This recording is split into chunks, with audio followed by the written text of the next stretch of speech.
my sewing friends. This is Friday Sews, the real Friday Sews on Saturday because of reasons.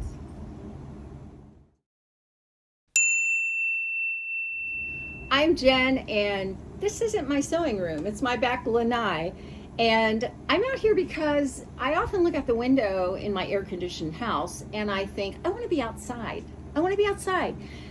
But I don't have anything to do outside. I could walk, but I don't want to walk all afternoon and I don't have anything to go do. So, yeah, being on the lanai is the next best thing. And it's a bazillion degrees out here, and the breeze is nice, and the fan up here is on high. So it's all good.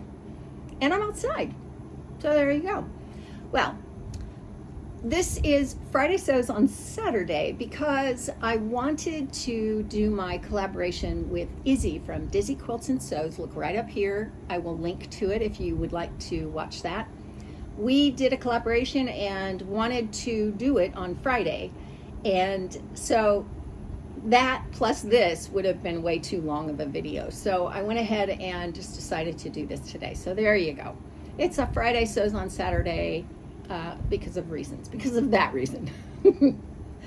Okay, last week, the sewing.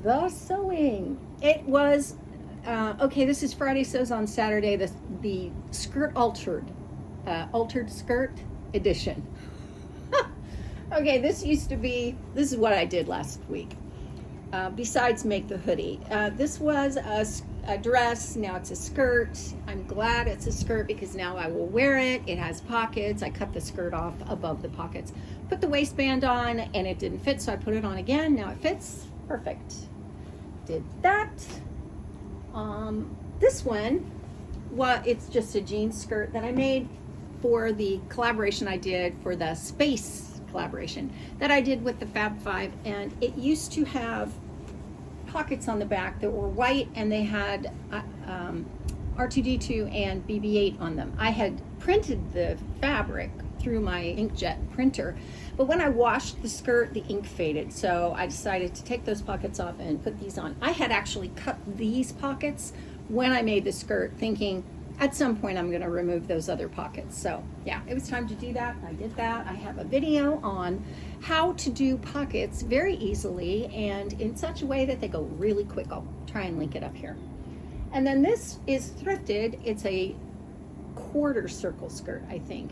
It's so cute. It's just a very lightweight cotton, and I love it, and it didn't have pockets. So I put pockets in it. It was very easy to do. That was it. That didn't take very long. Then, moving on from skirts, I made this vest bigger. This is linen, lined with a very soft cotton sheet, 100% cotton sheet, tightly woven. Now it fits. And then I worked on this. This is a dress that I made a couple of years ago. And it used to be a maxi dress, very cute, but it's denim. It was too hot, so I cut it off.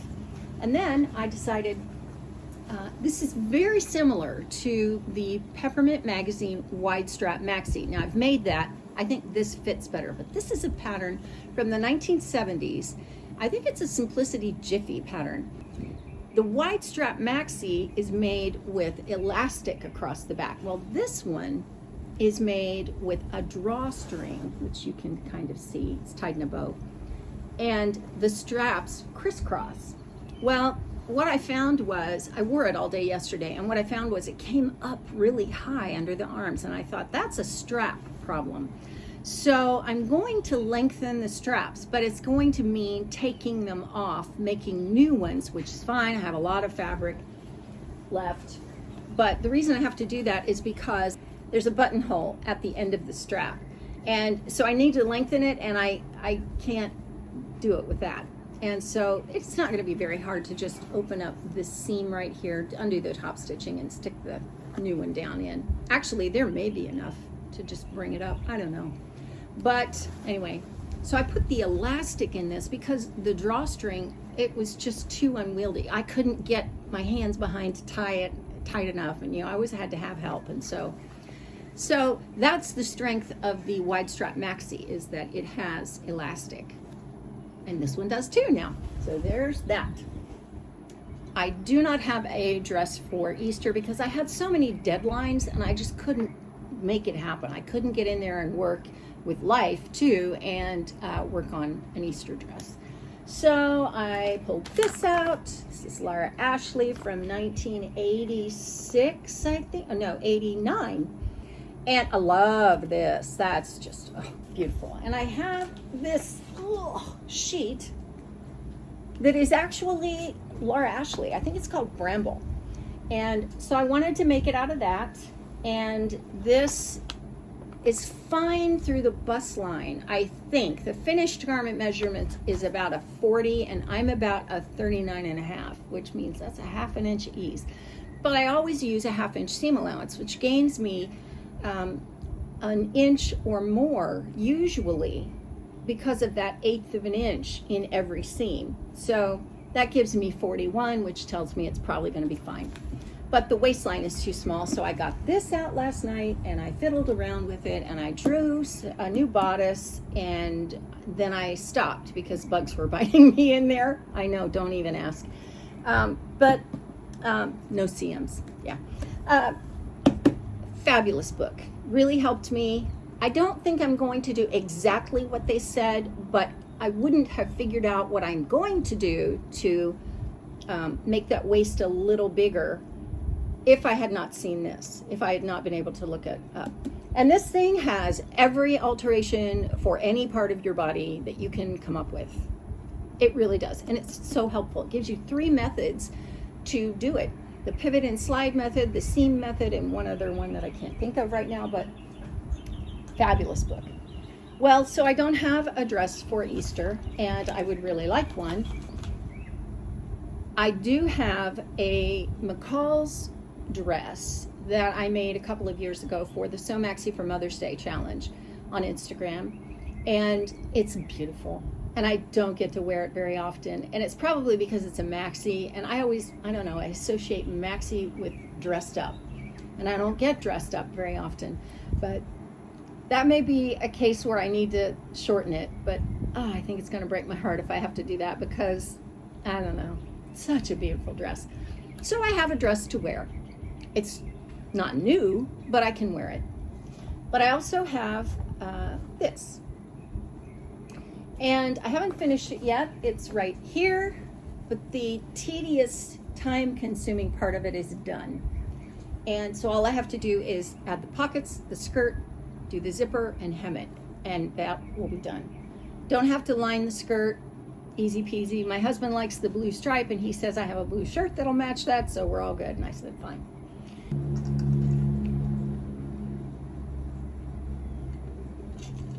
This is Diet Coke, yes. Please don't judge me. I drink this all day long, and this is just water. I don't think you're judging me. Honestly, I think you probably have a Diet Coke once in a while too, or a regular Coke. Let's get to the comments, shall we? Okay, last week we talked about, or I talked about, my Mary Quant dress, the Georgie dress. And I did that because I had made that for an Instagram challenge. You know what? I keep hearing Instagram challenge come out of my mouth, and I haven't done one of those in a long time. I mean, the So Frugal thing was one, but I hadn't done one in about a year. I'm not on Instagram that much, and so that's why I don't do them usually. But anyway, okay, that was the So Frugal dress that I made out of some sheets. Jack Mary says, I love your Mary Quant dress. I met her back in the 1970s when I worked as a wages clerk in a jeans factory and was asked to model the jeans for her. Not as cool as it sounds, though. I spent an hour walking up and down a pattern table with Mary and a few others looking at my bottom. I didn't even get to keep the jeans. I think that is such a cool experience. Thank you so much, Jack, or Mary, for sharing that with us, because that's just cool. You know, she was a notable designer and you got to like talk to her and try on clothes for her. I think that's very cool. So yes, very, very wonderful little story there. Yolanda Good says, hi Jen, love your Georgie dress. I also have that pattern and would love to make it. Wondering if you might do a sew along. sorry, but no.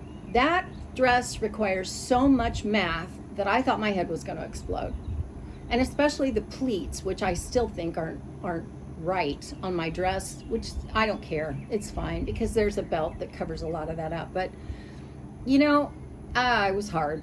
It was just hard, and I don't want to do it again. So I'm so sorry, but no. If you have any questions about it, ask them. And, you know, I'm sure that me and others will be able to help you, but that was too math intensive. So good luck on yours. And again, if you have any questions, just let us know. On the issue of quilting versus sewing, Michelle, I'm going to have trouble pronouncing your last name. It's Lemesurier. Sounds very French to me, so there you go. Okay, she says she has a pet peeve. When you mention to someone that you sew, they immediately assume that you quilt. True. I now reply with no, I don't like to cut up perfectly good fabric into little pieces. I think that's so funny because that's what you do. You cut up fabric into tiny pieces and then put it back together again. I think quilting is fabulous. It has its appeal to a certain group of people within the sewing community, and I think that's fantastic. I'm not one of those people, and apparently neither is Michelle, but the way she described that I thought was hilarious.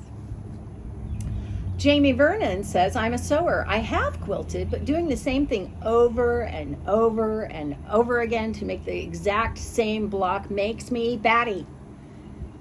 Right there with you. Right there with you, Jamie, because that's what drives me crazy. That and the precision that you have to have.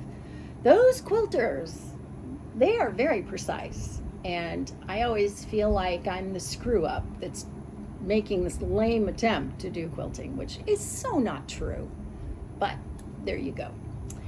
Dizzy Quilts and Sews, which is Izzy, my friend in Montreal.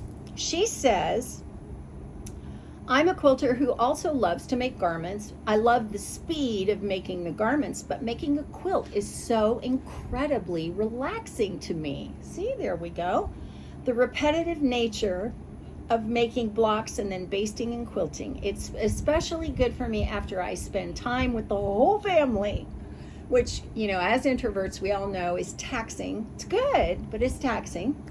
So there you go. You know, finding peace, finding, calm in the repetitive nature. She's probably talking about the aspect that it's mindless work.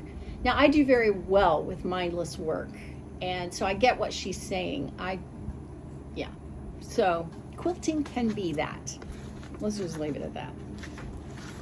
Talking about the decades of fashion.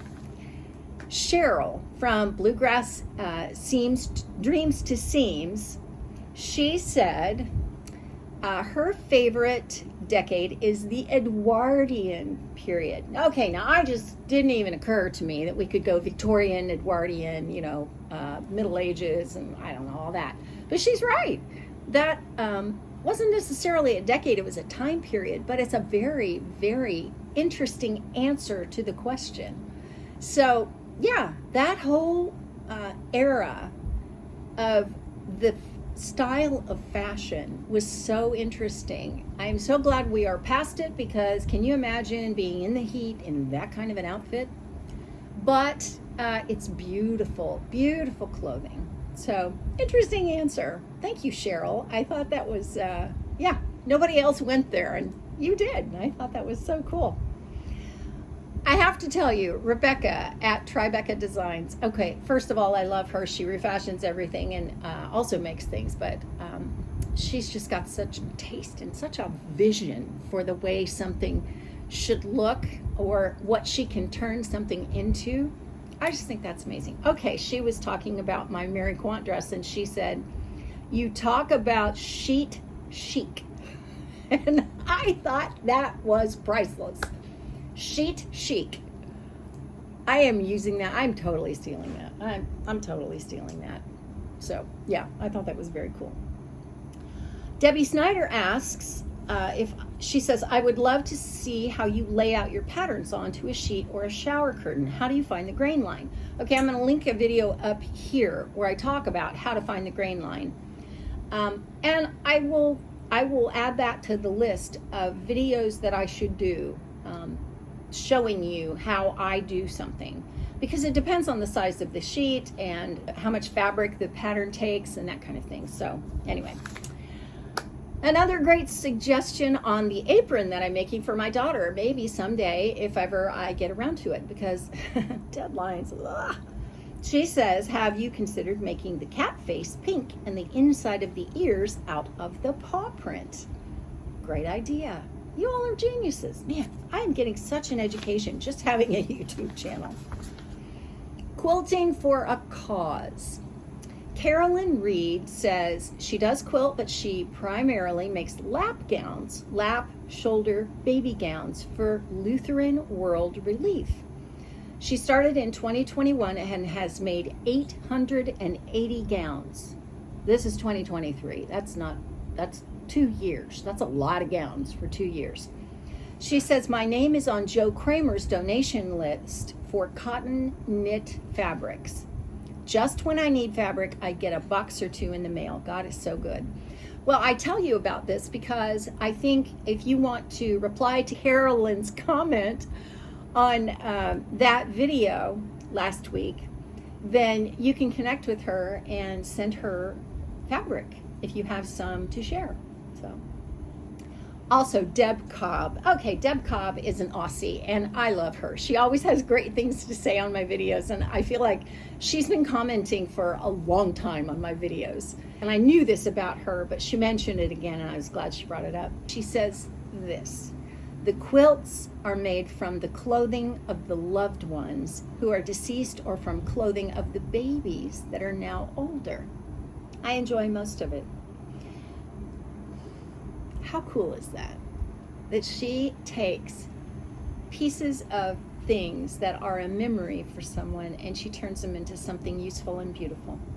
I just think that is, Deb, once again, my hat is off to you. Wow. And then also on the lines of assistance needed, Donna Hartzell says, please help. I know you have Quick Sew 4262 from last August. You made the pants and struggled with the fit. She's right, I did, but because I struggled with the fit and I didn't like those pants, I got rid of the pattern. Yikes. She says, I'm making the dress and cannot for the life of me figure out how to do that V-neck. Please help. This is my second attempt at this thing. I made the top and fudged the V-neck. I think something is wrong in the directions. I just can't make any sense of it. Seems like things are backwards. Help! Well, one of you I know has that pattern and probably can help her. So I am mentioning this to you because you guys are so fantastic when it comes to helping each other, helping me, helping in general. So if you could go back to that comment on that video and let her know if you've got a solution or if you think there is a mistake in the pattern. I don't know. I didn't make the dress, so I don't know. But if you can help her, please do. So that is all the comments for this week. This week's question, God, I love doing this with you people because it's just so cool. I just love talking with you, and this is such a great way to do it. This week's question is, have you made an Easter dress? Or if you don't celebrate Easter, have you made a dress-up dress for something recently, like a wedding or a party or some event or something like that? What did you make? And was it hard? What pattern did you use? You know, what fabric did you use? I would love to know. We would all love to know from each other. So that's the question. Let me know in the comments, and we'll get to those comments next week. In the meantime, have a wonderful holiday weekend. I hope you have lots of fun and that you are able to celebrate in the way that you celebrate. I am going to be celebrating the greatest thing that has ever happened that I know about, and that is that my Savior rose from the dead, having taken my sins, and I stand redeemed. I know my Redeemer lives. So I'll leave you with that. As always, if you would like to see a complete playlist of all of my Friday sews, check right over here. And the steadfast love of the Lord never ceases. His mercies never come to an end. They are new every morning. Great is your faithfulness, O God.